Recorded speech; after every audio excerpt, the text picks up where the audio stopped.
Bonjour, bienvenue sur le podcast Au fil des lunes. C'est Claire Vie. Aujourd'hui, un épisode un peu spécial puisqu'il n'y a pas d'invité et que je suis toute seule. J'avais envie d'essayer un nouveau format pour vous partager mes réflexions, pour discuter avec vous, des épisodes un petit peu plus courts sur des articles que j'ai écrits ou sur des réflexions personnelles.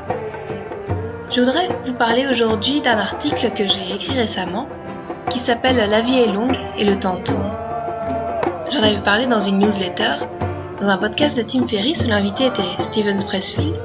J'avais entendu cette phrase « La vie est longue ». Et celle-ci s'est délicieusement étirée dans mes pensées.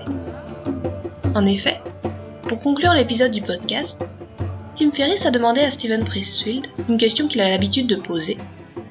Si vous aviez la possibilité de noter quelque chose sur un grand tableau d'affichage que tout le monde verrait, ça serait quoi ?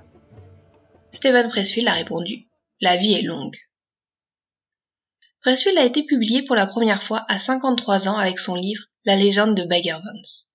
Après plus de 30 ans à écrire sur un coin de table des romans qui n'ont jamais vu le jour. Il a fait plusieurs métiers pour subvenir à ses besoins, chauffeur de taxi, conducteur de poids lourd, enseignant. C'est maintenant un auteur reconnu. Il a écrit notamment le très beau livre « La guerre de l'art ».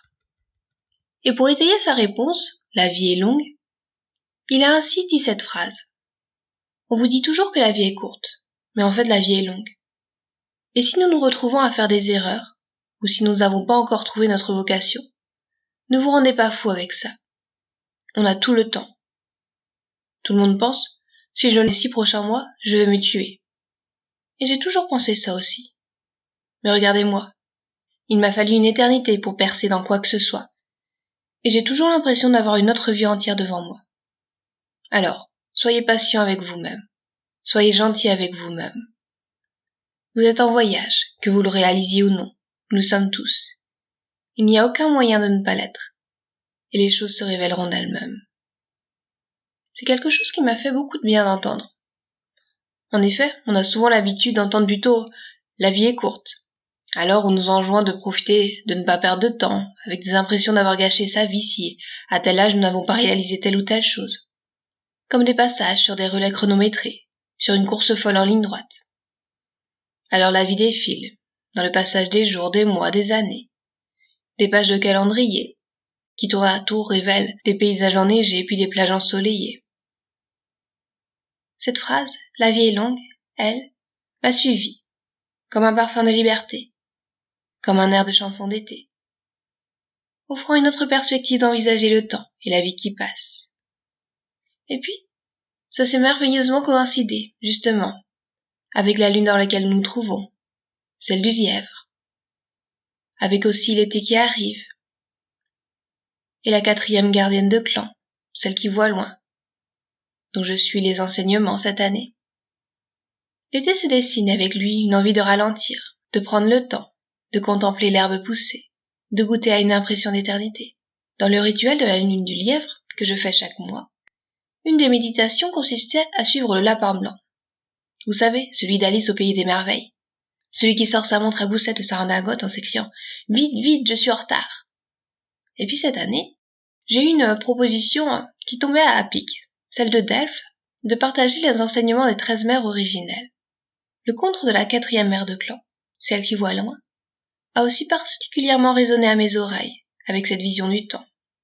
Il y a en effet cet aspect du temps nécessaire, celui propre à soi pour appréhender la vérité, celui nécessaire pour panser ses plaies, pour les laisser cicatriser, celui qu'il faut écouler, immobile, pour pouvoir ensuite voyager vers l'infini. C'est ainsi que toutes ces petites coïncidences m'ont amené à m'interroger sur ma relation au temps, avec l'envie toujours sous-jacente de remettre de la simplicité dans ma vie. Respirer. Être ici et maintenant. Pour se dire que tout va à point qui sait attendre, que ça va aller, que j'accomplirai ce que je souhaite, que j'irai où j'ai envie. Peut-être pas ce jour, mais un jour. C'est cette envie de m'autoriser justement à ce que certains, ou même moi-même, qualifieraient de perdre son temps qui m'anime, d'explorer des directions, même si on ne sait pas où elles vont nous mener, même si elles ne seront pas forcément rentables, de profiter sans culpabiliser de passer des heures à lire, à peindre, à cuisiner, à regarder la télé, à surfer sur Internet, à écrire, à apprendre des compétences dont on ne sait pas trop si elles vont nous servir un jour. Ou bien juste s'asseoir là, tranquillement. En somme, d'arrêter cette course contre le temps, à vouloir toujours être plus, faire plus. Mais pourtant, que c'est difficile. Il y a toutes les injections de la société à cocher les cases d'une vie dans les normes, en temps et en heures. Être diplômé à la vingtaine, trouver du travail à la sortie de l'école, rencontrer son partenaire, fonder une famille, veiller à ne pas dépasser l'âge limite. Alors on fait la chose dans l'ordre, avec de grandes bouffées d'angoisse si on sort de la piste de course. Peu importe leur âge, nous connaissons tous des personnes qui se sentent trop vieux pour se lancer dans quoi que ce soit. Trop vieux pour apprendre à danser, plus l'âge pour faire le pitre, passer l'heure pour se lancer dans une nouvelle carrière. Il est trop tard, le chronomètre l'a dit, il ne sert plus à rien d'entreprendre quoi que ce soit. À se répéter qu'il est trop tard, s'ensuit un goût d'à quoi bon, de mise à l'écart. Comme un sportif ayant raccroché le maillot un peu trop tôt. Une mort lente, la perte des saveurs de l'existence. Dans ce stade où les athlètes rois sont les sprinteurs, pas le temps de s'arrêter, de prendre le temps, de se questionner, de ralentir. Tout va à 100 à l'heure. De nouveaux records de vitesse sont sans cesse battus. À peine a-t-il eu le temps de réussir à comprendre un concept, que l'expert de hier est dépassé, de nouvelles théories, de nouvelles technologies. Puis il y a aussi ce concept de faire quelque chose de sa vie. Les corps musclés des sprinteurs, jeunes et beaux, eux, font rêver. Ils représentent l'accomplissement de soi, la réalisation d'une carrière, dans sa passion. On nous narre alors de belles histoires qui font rêver. Des employés de bureau qui troquent attachés caisses contre valises de voyage. Des étudiants qui montent des start-up dans leur garage. Des self-made men ou women qui bâtissent un empire avec passion et courage. Des livres qui deviennent des best-sellers en une nuit, des succès fulgurants, étonnants. Alors on se dit que pour nous, ça ne va pas assez vite.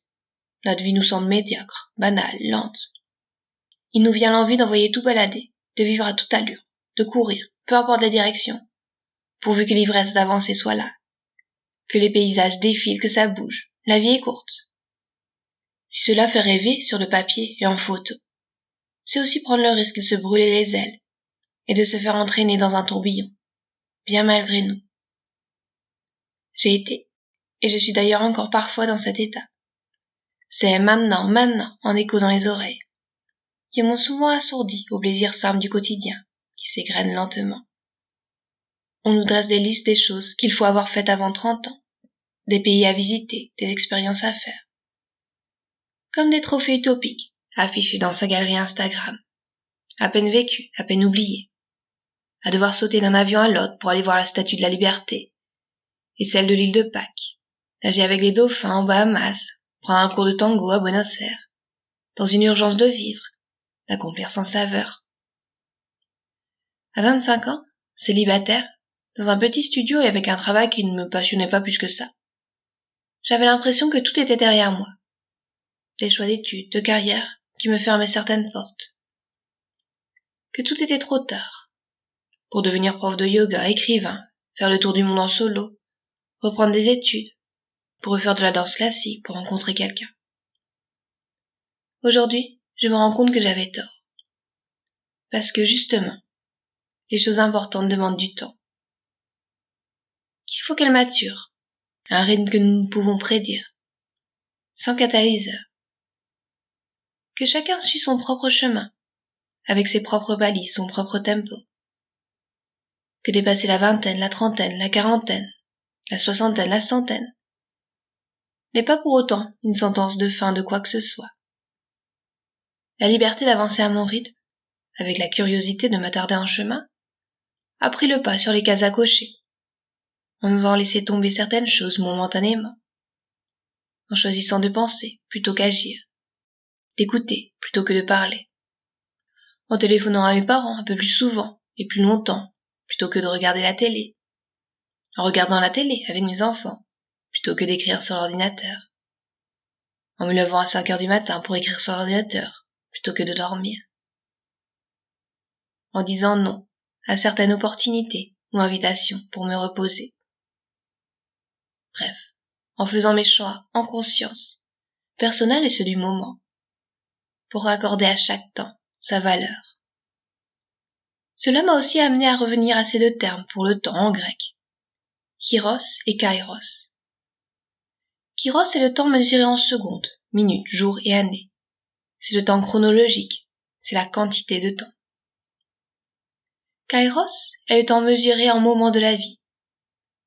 Ces moments magiques, merveilleux, qu'il ne fait pas vraiment sens d'être comptés en minutes. Kyros est une rivière qui nous emporte avec son lot de stress et de contraintes. Kairos est un lac, splendide dans sa beauté et son calme. Celui dans lequel nous nageons avec grâce, où nous souhaitons aller. Pensez à la différence entre les 5 minutes passées à attendre dans la file d'un magasin et les 5 minutes où vous avez tenu votre enfant pour la première fois dans vos bras. Dans son livre, Doulless, Kate Northrup invite à se répéter le mantra « Je suis la source du temps ». Elle suggérait de transformer ces instants de tension où tout doit aller vite, où on se sent pressé, parce que l'on a un train à prendre, un rendez-vous à honorer, en moments où on a tout notre temps, de façon contre-intuitive, pour changer la rivière en un lac et prendre son temps, pour prendre du recul aussi. Car que l'on pense ne pas avoir assez de temps ou non, nous avons raison. Autant faire les choses avec sérénité et conscience, dans l'instant, sans projection d'un quelconque manque de temps.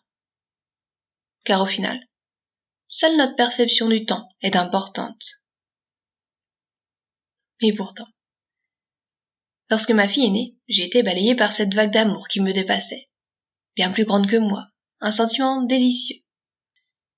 Et pourtant, quand les premières semaines de notre rencontre sont passées, une autre émotion est venue se découvrir, en filigrane de mes journées, qui me suit toujours un peu depuis, avec des degrés d'intensité variables. Celle d'une conscience plus accrue de ma propre finalité, et avec cela, la peur de la mort. Jusqu'alors, ce n'est pas que je me sentais invincible. C'est juste que mourir était une éventualité plutôt lointaine, et pas forcément effrayante. J'allais d'ailleurs courir tous les matins à 5 heures, le long du canal à Toulouse, avec juste les clés de mon appartement et un baladeur dans la poche, sans penser que quoi que ce soit puisse m'arriver. Aujourd'hui, je ne pense pas que c'est quelque chose que je puisse refaire, sans regarder tout le temps derrière moi. Pourtant, si je n'ai pas vécu de proches décès dans ma famille, la mort n'était pas vraiment un sujet tabou. Mes parents animent des cérémonies d'enterrement à l'église, et à chaque fois que le facteur passait avec le journal, il regardait la page d'obsèques, en se demandant « Pivesmar, qui est mort en breton ». Mais à cette période, suivant la naissance de ma fille, la mort qui rôde est devenue plus effrayante, plus tangible, plus tragique, parce que certainement plus lourde de conséquences. Avec le devoir d'être là pour mes bébés, au point que j'angoissais quand je prenais seule la voiture. Que l'été dernier, mon mari n'est pas venu avec moi en Bretagne, car nous aurions été seuls tous les deux dans la voiture sans les enfants. Mais peu à peu cette angoisse devient moins présente, même si elle me revient plus vive, au moment où je sens que j'ai envie d'accomplir quelque chose qui me tient à cœur, comme publier mes livres par exemple, par peur d'être coupée net, dans quelque chose qui compte pour moi, de ne pas finir les choses à temps. Alors un curieux sentiment d'urgence arrive, cette peur de mourir avant que mes enfants soient en sécurité, avant de connaître mes petits-enfants, avant que les livres que j'avais en moi ne soient publiés, que ceci se réalise, que cela s'accomplisse, avant d'avoir vécu ce que j'avais envie de vivre. Mais la peur est alors non pas paralysante, mais au contraire, elle m'invite à me concentrer sur l'essentiel, sur ce qui est important pour moi. Et quand tout cela est passé, je m'efforce de lâcher prise. La vie est fragile, et c'est aussi ce qui en fait la beauté. C'est de savoir qu'on va mourir, qu'on vit plus intensément, que l'on sprint ou que l'on flâne. D'ailleurs, j'ai lu quelques mots dans le roman de Tana French, ce que je lis en ce moment, qui étaient particulièrement en résonance avec mes réflexions du moment. Voici les mots prononcés par un des jeunes personnages, Daniel, lorsqu'il explique la relation particulière qui le lie avec la vieille et noble maison irlandaise qu'il a héritée de son oncle. Il dit ainsi à son ami : « Peut-être que tu es plus courageuse que moi, ou peut-être que tu n'as pas encore décidé de ce que tu attends de la vie. Tu n'as pas trouvé quelque chose à quoi tu veux vraiment t'accrocher. Ça change tout, tu sais. Les étudiants et les très jeunes gens savent être locataires sans sacrifier leur liberté intellectuelle. Parce que ça ne les soumet à aucune menace. Ils n'ont, pour le moment, encore rien à perdre. As-tu remarqué comme les très jeunes meurent facilement? Ils font les plus beaux martyrs, peu importe la cause. Les meilleurs soldats, les meilleurs suicides. C'est parce qu'ils seront tenus de façon si légère. Ils n'ont pas encore accumulé d'amour et de responsabilité et d'engagement et de toutes les choses qui nous lient solidement à ce monde. Ils peuvent laisser s'envoler aussi facilement et simplement que lever un doigt. Mais plus tu vieillis, plus tu commences à trouver des choses qui vaillent la peine de s'y attacher, pour toujours. Tout à coup, tu te mets à jouer pour garder, comme disaient nos enfants. Et ça change l'essence même de qui tu es. Je me suis alors dit que ce sont ces attachements qui nous font courir sur des couloirs bien déterminés. Dans le livre Game Changers, l'auteur, Dave Asprey, décrit 2 types d'attachements. Le premier est rigide, comme un rayon en acier qui vous lie à l'objet ou le but espéré. Le deuxième est gravitationnel, comme la Lune et la Terre, où chacune tourne sur sa propre ellipse, à son rythme, avec l'immense espace entre elles deux, mais pourtant reliées par une force incroyable. Le premier attachement tend à vouloir contrôler tout, il génère du stress. Le second est plus fluide, laisse de la liberté, il fait place à la confiance, à la certitude de la liaison et de sa trajectoire, quitte à s'en éloigner quelque temps ou à s'éclipser. Le temps tourne. La clé, et comment j'allais conclure cette réflexion, c'est en parlant avec une amie, Marilyn, femme d'hiver comme elle se présente parfois, qui incarne la joie de vivre et la soif d'apprendre. C'était de se dire que le temps tourne et de revenir au cycle. En envisageant le temps non pas comme une ligne droite, de janvier à décembre, d'une année à l'autre, nous avancerions le pied sur l'accélérateur, mais plutôt comme une spirale, en se disant que de nouvelles lunes vont succéder aux pleines lunes, qu'après la semblante dormance hivernale, le printemps finit toujours par revenir. Dans ces cycles, il n'y a pas de destination, pas de ligne d'arrivée à franchir. Ce sont des chemins à apprécier, des valses à danser. Chaque personne est son propre sablier, avec ses envies personnelles, ses attachements choisis, ses rêves les plus fous et les tâches du quotidien.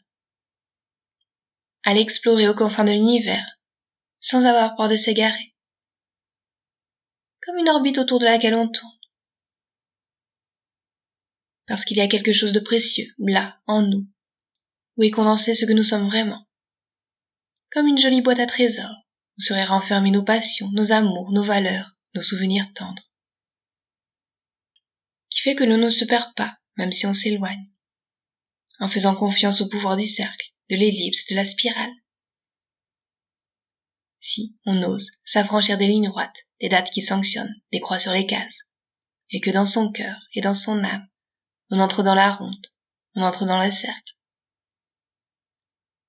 Même si c'est plus lent, comme un escargot avec sa coquille en spirale sur le dos. Se détendre et laisser la vie se dérouler. Voilà, j'espère que vous aurez apprécié l'écoute de cet épisode. N'hésitez pas à me dire ce que vous en aurez pensé dans les commentaires ou bien sur le forum. Vous trouverez toutes les notes de l'épisode sur le site clairviyoga.com à la rubrique podcast. J'en profite aussi pour vous dire que mon livre 12 promenades au clair des lunes est maintenant disponible. De la lune du loup à la lune des longues nuits, cet ouvrage présente les 12 lunes de l'année selon leur nom traditionnel, en les colorant d'intentions propres à l'énergie changeante de la nature et des saisons qui passent. 12 promenades qui invitent à l'introspection et à la poésie. S'accordant avec l'ambiance qu'évoque le nom de ces lunes ainsi baptisées par les Amérindiens, un thème particulier est décliné pour chaque lunaison. Reliant des notions d'Ayurveda, de yoga, de chamanisme, de sylvothérapie, des pratiques de bien-être, ce livre sera comme une carte du ciel nocturne qui révélera à vos yeux et à votre cœur comment relier vos étoiles pour y dessiner de sublimes constellations. Merci d'avoir écouté cet épisode et à très bientôt.